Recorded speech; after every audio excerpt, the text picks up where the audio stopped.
बिस्मिल्लाहिर्रहमानिर्रहीम। अस्सलाम वालेकुम नाज़रीन, आप यूट्यूब चैनल देख रहे हैं। मैं इमरान खान हूँ। सबसे पहले जो सहाफ़ी और शायर अहमद फ़रहाद साहब को बाजियाब करवाने वाला केस है, इस्लामाबाद हाई कोर्ट में चल रहा है, पहले उसके ऊपर बात करते हैं क्योंकि आज का सोशल मीडिया पे सबसे हाईलाइटेड मामला यही था।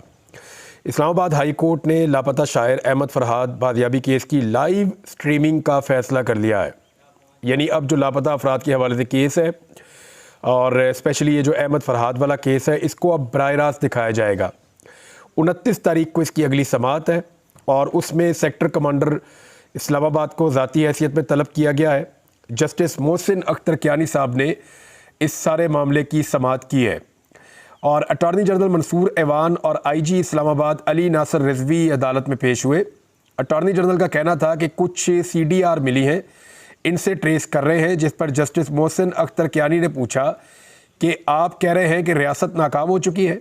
अटॉर्नी जनरल ने जवाब दिया कि अभी रियासत नाकाम नहीं हुई, जिस पर जस्टिस मोहसिन अख्तर कियानी ने रिमार्क्स दिए कि रिकवर करना रियासत की मजबूरी है वरना रियासत की नाकामी है। अदालत ने दरियाफ्त किया कि सेक्रेटरी दिफा आए हैं, जिस पर अटॉर्नी जनरल ने बताया कि सेक्रेटरी दिफा आज नहीं आए, उनका ऑर्डर नहीं था लेकिन वो आ जाएंगे। अदालत का कहना था कि सेक्रेटरी दिफा आइंदा समाअत पर पेश हों और ISI की वर्किंग समझाएं। पूछा कि ISI में सेक्टर कमांडर और उनके मातहत कितने अफराद होते हैं। अदालत ने रिमार्क्स दिए कि अब एजेंसीज कहीं छुप कर नहीं बैठेंगी। जस्टिस मोहसिन अख्तर कियानी का कहना था कि अहमद फ़रहाद की बाजियाबी ना होना तो रियासत की नाकामी है। अटॉर्नी जनरल ने बताया कि अभी इसको रियासत की नाकामी ना कहें, अगर हम ना पेश कर सके तो मान लूँगा कि रियासत नाकाम हो गई। जस्टिस मोहसिन अख्तर कियानी ने रिमार्क्स दिए कि वर्किंग की ट्रांसपेरेंसी बहुत ज़रूरी है। अमन व अमान की सूरत ख़राब भी होती है, पुलिस वाले मारे खाते हैं, वर्दी भी फड़वाते हैं। जस्टिस मोहसिन अख्तर कियानी ने इस्तफसार किया कि अगर इदारे जवाबदेह ना हो और आप इन्हें जवाबदेह ना कर सकें तो क्या होगा। एजेंसीज का भी एक स्ट्रक्चर होगा, कोई किसी को जवाबदेह होगा। हमने सारे सवाल समझने और इस जजमेंट में देने हैं। अदालत का कहना था कि अब इस आदमी का रिकवर होना पीछे रह गया है, हम कुछ चीज़ें तय करेंगे। लापता अफराद केस में अब सेक्टर कमांडर का बयान रिकॉर्ड किया जाएगा, पुलिस अफसर इसका बयान लेकर ज़िम्नी लिखेगा। अदालत ने सेक्रेटरी दिफा को अगली समाअत पर तलब किया। जस्टिस मोहसिन अख्तर कियानी ने रिमार्क्स दिए कि सेक्रेटरी दिफा आकर समझाएं कि ISI डाटा कैसे जमा करती है। अदालत को बताया जाए कि सेक्टर कमांडर के नीचे कितने लोग काम करते हैं। जस्टिस मोहसिन अख्तर कियानी का कहना था कि हमारा मानना है सारे इदारे कौम को जवाब दें, दूसरे इदारों के लोगों से पूछें तो कभी मुअत्तल हुए हैं, वो कभी नहीं हुए होंगे। मोहसिन अख्तर कियानी ने कहा कि मगर पुलिस वाला बताएगा कि 24 बार 38 बार मुअत्तल हुआ हूँ। अब हम पूरे पाकिस्तान में लापता होने वाले अफराद के लिए मैकेनिज्म बनाएंगे। जस्टिस मोहसिन अख्तर कियानी ने रिमार्क्स दिए कि जज ने कानून देखकर फैसला करना है, बंदा बाजियाब कर लेना मामले का हल नहीं है। अगली तारीख में बताएं कि कौन से कानून के जरिए एजेंसी रेगुलेट होती है। जस्टिस मोहसिन अख्तर कियानी ने रिमार्क्स दिए कि जो प्रोटेक्टेड इंफॉर्मेशन होती है जज उसको शेयर नहीं करता। एक मिसिंग पर्सन के केस में सेक्रेटरी दिफा और सेक्रेटरी दाखिला को करोड़ करोड़ रुपए जुर्माना किया था। उनका मजीद कहना था कि मैंने कभी नहीं कहा कि अदालत ने दहशतगर्द को जमानत दी हो। 10 दिन हो गए, बता नहीं रहे बेचारे का क्या होगा। जस्टिस मोहसिन अख्तर कियानी ने रिमार्क्स दिए कि अदालती मावनीन भी मुकर्रर किए जाएंगे, वो सहाफ़ियों में से भी होंगे। साबिक IGs को भी दावत दूंगा। अहमद मीर वहाँ पे अदालत में मौजूद थे, उन्होंने बताया कि सहाफ़ियों को मुल्क में मुश्किलात का सामना है। आपके रिमार्क्स के बाद वज़ीर कानून ने प्रेस कॉन्फ्रेंस की और पैमरा का नोटिफिकेशन है कि अदालती कार्रवाई अब नशर नहीं की जा सकती। तो जस्टिस मोहसिन अख्तर कियानी ने रिमार्क्स दिए कि वो नोटिफिकेशन मेरे लिए नहीं है। अहमद मीर ने बताया कि नोटिफिकेशन के मुताबिक सिर्फ लाइव स्ट्रीमिंग की रिपोर्टिंग की जा सकेगी। इस पे जस्टिस मोहसिन अख्तर कियानी ने कहा कि जो भी मिसिंग पर्सन का केस इस अदालत में लगेगा उसकी लाइव स्ट्रीमिंग की जाएगी। मजीद रिमार्क्स दिए कि मिसिंग पर्सन के केसेस में लार्जर बेंच बनना चाहिए ताकि मामला हल किया जा सके। जस्टिस मोहसिन अख्तर कियानी ने इस्तफसार किया कि SSP ऑपरेशन कहाँ है। SSP ऑपरेशन अदालत में पेश हो गए। SSP ऑपरेशन ने अदालत को बताया कि लोकेशन ट्रेस कर ली गई है, टीम वहां पर मौजूद है, जिस पर जस्टिस मोहसिन अख्तर कियानी ने इस्तफसार किया कि आप किस एजेंसी की मावनत हासिल कर रहे हैं। SSP ऑपरेशन ने बताया कि पुलिस IB से मावनत हासिल कर रही है। उन्होंने पूछा कि ISI और MI शामिल नहीं है। जस्टिस मोहसिन अख्तर कियानी ने अपनी अदालत की कार्रवाई बराह रास्त नशर करने का फैसला कर दिया और अहमद मीर साहब ने वहाँ ये बताया कि पैमरा के जरिए मीडिया से ऐलान जंग कर दिया गया है। उन्होंने सवाल उठाया कि इस अदालत की कार्रवाई क्या मीडिया पर रिपोर्ट हो सकती है, जिस पर रिमार्क्स दिए जज साहब ने कि मीडिया को बिल्कुल रिपोर्ट करने की इजाज़त है। पैमरा का ऑर्डर मेरे सामने नहीं, हम आइंदा इस अदालत की कार्रवाई लाइव दिखाएंगे। जज साहब ने कहा कि इस अदालत के मिसिंग पर्सन के केसेस लाइव दिखाने का ऑर्डर जारी करूंगा। ये बहुत मुश्किल वक्त है, हम सब एक आदमी के लिए नहीं बल्कि पूरे मुल्क के लिए खड़े हैं। जज साहब ने रिमार्क्स दिए कि गुज़िश्ता 3 सालों में जो कुछ हुआ वो सबके सामने है। एक टीम जो काम करके गई थी, दूसरी टीम ने उसे मुलजिम बना दिया। और जस्टिस साहब ने यह कहा कि हम अदालती मावनीन मुकर्रर करेंगे। हामिद मीर साहब से भी कहेंगे कि अदालत की मावनत करें। पैमरा की जानिब से अदालती कार्रवाई की रिपोर्टिंग पर पाबंदी के मामले पर जज साहब ने कहा हम ऑर्डर जारी करेंगे, हम समात लाइव करेंगे। उन्होंने मार्क्स दिए कि जबरी गुमशुदगी कमीशन की रजिस्ट्रार को बुलाया था, अफसोसनाक कारकर्दगी है, वो उधर से भी मान रहे होते हैं और बंदा भी नहीं छोड़ रहे होते। उन्होंने कहा कि ये जो इस्तिस्ना मिला हुआ है ना, इसी इस्तिस्ना को ही ख़त्म करना है। मजीद कहा कि या तो एजेंसियों को कानून साजी करके 6-6 माह का आप इख्तियार दे दें। तो इस पर अटॉर्नी जनरल ने कहा कि जी एजेंसियों के पास ऐसा इख्तियार नहीं है, जिस पर जस्टिस मोहसिन अख्तर कियानी का कहना था कि आइन इन बाकी चीज़ों की भी इजाज़त नहीं देता जो इस वक्त हो रही हैं। फिर अदालत ने एसएसपी ऑपरेशन को सेक्टर कमांडर का बयान रिकॉर्ड करने का हुक्म दिया। जस्टिस मोहसिन अख्तर कियानी का कहना था कि सेक्टर कमांडर अगली समात पर ज़ाती हैसियत में पेश हों। और उन्होंने कहा, रिमार्क्स दिए कि मेरा यह मानना है कि सेक्टर कमांडर एक एसएचओ के बराबर है। और ये डॉन न्यूज़ से मैंने सारा आपको रिपोर्ट किया है, डॉन न्यूज़ के ऊपर ये ऐसे ही छपा हुआ है, बाकी सबके सब ने इसको छापा है, इसके ऊपर लिखा है। उन्होंने कहा किसी को शर्मिंदगी नहीं होनी चाहिए अदालत में पेश होते हुए, एक एसएचओ के बराबर है सेक्टर कमांडर।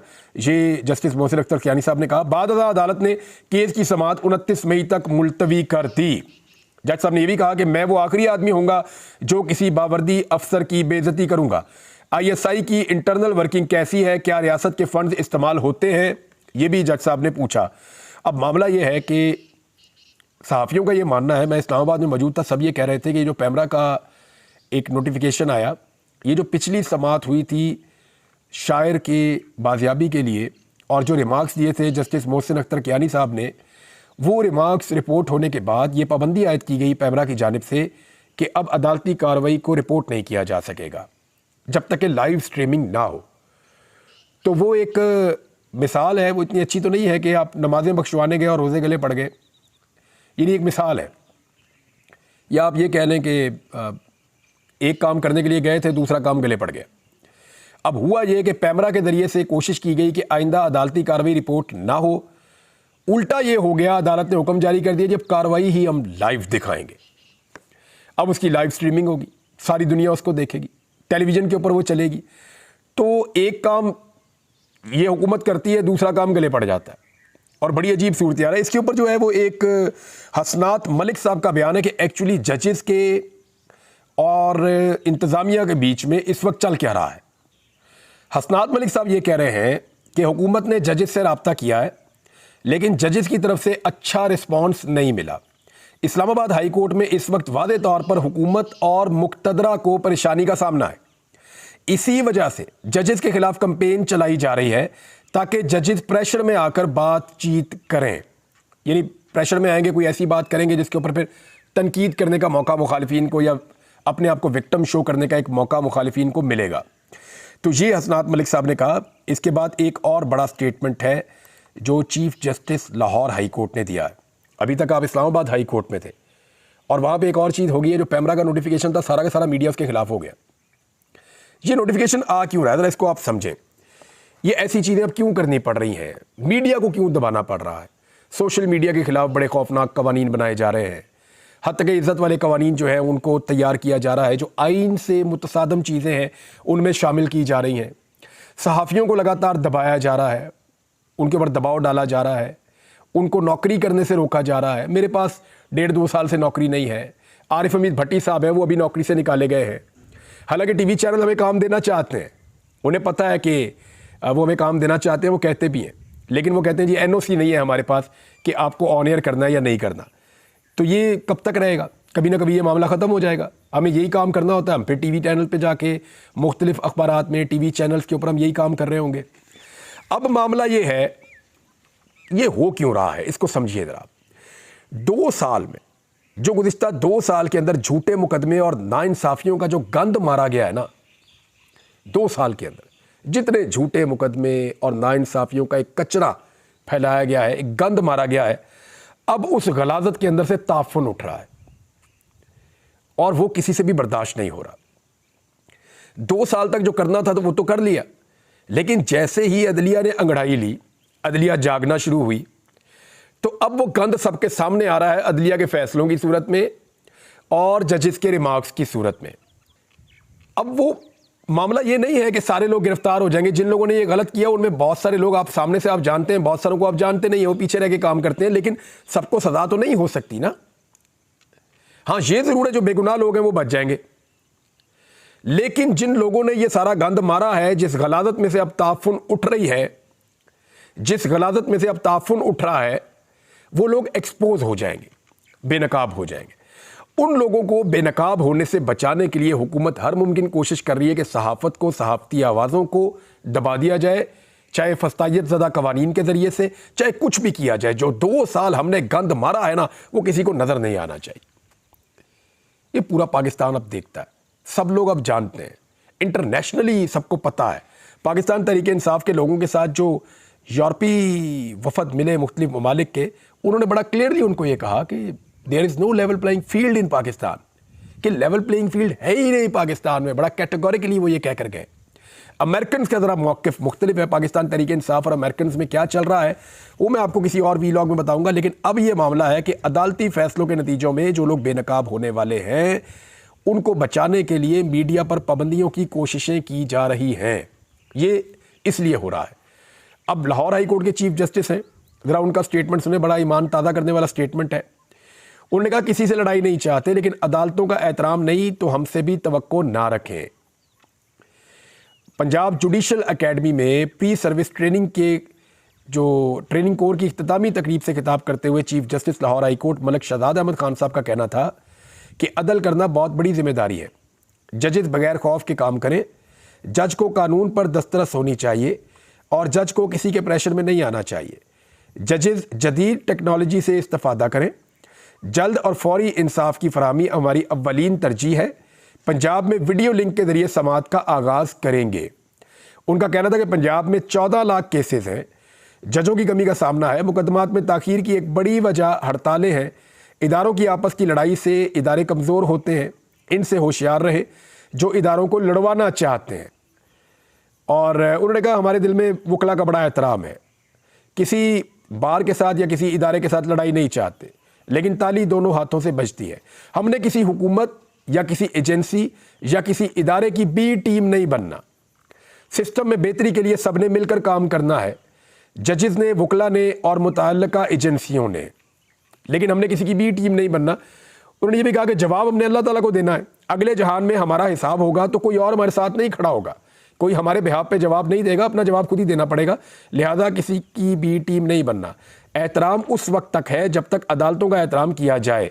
ये पिछले चंद दिनों से बहुत बात उठाई जा रही है ना कि मेरा इस्तेहकाक, इसका इस्तेहकाक, इसको ये ना कहा जाए, जजेस क्यों कह देते हैं। तो ये जवाब अब आपको मिल जाना चाहिए। मेरे ख्याल में लाहौर हाई कोर्ट के चीफ जस्टिस साहब ने दिया।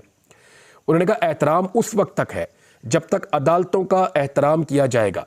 अगर अदालतों का एहतराम नहीं तो हमसे भी एहतराम की तवक्को ना रखें। बहुत क्लियरली उन्होंने कह दिया लाहौर हाई कोर्ट के चीफ जस्टिस ने। नाज़रीन, मुस्तफ़ा नवाज़ खोखर ने और मोहम्मद ज़ुबैर ने बहुत बड़े बड़े पोल खोल दिए हैं।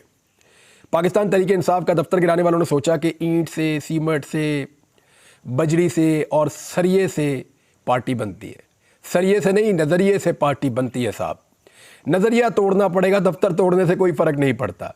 तहरीक इंसाफ इतनी बड़ी पॉलिटिकल पार्टी बन गई है और आज भी उसको तोड़ने की कोशिश करने वाले सिर्फ सरिये को तोड़ रहे हैं और नज़रिए का कोई तोड़ उनके पास मौजूद नहीं है। लिहाजा तहरीक इंसाफ तो ये कहती है अपना दफ्तर भी खुलवा लेंगे और वो खुल ही जाएगा, आज नहीं तो कल खुल जाएगा। लेकिन ये सारी चीज़ें देखें, जब नवाज शरीफ बुरे वक्त में थे ना तो काफ लीग ने उनका एक दफ्तर भी छीन लिया था बकौल उनके। पीपल्स पार्टी को भी अपने दफ्तर में प्रॉब्लम रही है, एमक्यूएम के दफातर बन रहे हैं। आज ये तीनों हुकूमत में और उन्होंने पाकिस्तान तहरीक इंसाफ का दफ्तर तोड़ दिया।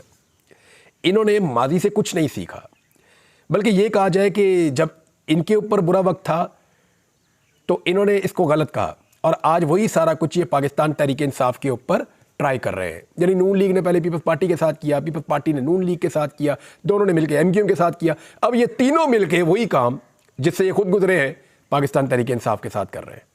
है ना इंटरेस्टिंग? नाज़रीन, खबरें काफ़ी हैं मेरे पास, लेकिन पाकिस्तान तहरीक इंसाफ ने एक बहुत अहम निशानदेही की और एक बहुत बड़ी खबर है। PTI रहनुमाओं ने कहा कि इमरान खान ने अपने कत्ल का खदशा जाहिर किया था और अब बात उसी तरफ जाती हुई दिखाई दे रही है। ये लोग वज़ीर आज़म को निकालते थे और लाते थे। इस बार वो नहीं हुआ तो उन्होंने 9 मई का ड्रामा किया। सेक्रेटरी इत्तलात पाकिस्तान तहरीक इंसाफ रऊफ़ हसन ने, लतीफ़ खोसा ने, फिरदौस शमीम नकवी ने और अली मोहम्मद खान ने खैबर पख्तूनख्वा हाउस में प्रेस कॉन्फ्रेंस करते हुए कहा, और इन्होंने कहा कि रात को हमारे सेक्रेटेरिएट पर नकब लगाए गए। एक दिन पहले भी अक़वाम मुत्तहिदा का वफ़द बैठा था तो उन्होंने हम पर अटैक किया था। अक़वाम मुत्तहिदा की गाड़ी भी चेक की गई थी। इनके अंदर की नफरत ख़त्म नहीं हुई। 2 साल से हम रियासत के फाशिज़म में जी रहे हैं। ये लोग वज़ीर आज़म को निकालते थे और लाते थे। इस बार वो नहीं हुआ तो उन्होंने 9 मई का ड्रामा किया है। उन्होंने अपना रवैया बरकरार रखा 1 साल तक और वक्तन फ़वक्तन इसमें शिद्दत आती रही। इलेक्शन में जिस तरह से अवाम ने इमरान खान को वोट दिया वो आपके सामने है। इन्होंने तमाम हथकंडे अपनाकर देख लिया, मगर इस लीडर की ताकत दिन ब दिन बढ़ती रही। ना ये खान साहब को मजबूर कर सके और ना ही पार्टी को। इमरान खान ने कहा था कि इनके पास एक ही रास्ता रह गया है कि अब ये हमें कत्ल कर दे, और ये बात अब उसी तरफ जाती हुई दिखाई दे रही है। जब आप स्कूल में थे तब इमरान खान दुनिया भर में पाकिस्तान का झंडा लेकर फिरता था। अफसोस ये कौम कब तक अपने लीडर्स को बलि चढ़ते हुए देखेगी। हमारे वर्कर के साथ क्या कुछ नहीं हुआ। यास्मीन राशिद साहबा की उन्होंने मिसाल दी, 80 साल कैंसर की मरीज़ हैं, वो बेड पर पड़ी हैं। आप क्या समझते हैं कि शारक पर हमला करके रऊफ़ हसन को डरा देंगे? तो ये नहीं हुआ। एक चीज़ मैं आपको बताऊं, यास्मीन राशिद साहबा से मेरी बात होती थी जब नवाज शरीफ साहब अस्पताल में थे, तो मुझे क्योंकि उस वक्त शक था कि प्लेटलेस वाला मामला मशकूक है, तो मैंने उनसे बात की। उन्होंने कहा, इमरान जो भी है, मैं एक डॉक्टर भी हूँ और एक इंसान भी हूँ। नवाज शरीफ अस्पताल में मौजूद है, जब तक वो अस्पताल में दाखिल है मेरी रिस्पॉन्सिबिलिटी है और मैं सबको कहूँगी कि उसका भरपूर ख्याल रखा जाए। ये डॉक्टर यास्मीन राशिद है और उनके साथ उसी नवाज शरीफ की बेटी क्या कर रही है आपके सामने। अब तक लेते हैं, अपना ख्याल रखिएगा, अपने इस चैनल का भी। अल्लाह हाफ़िज़।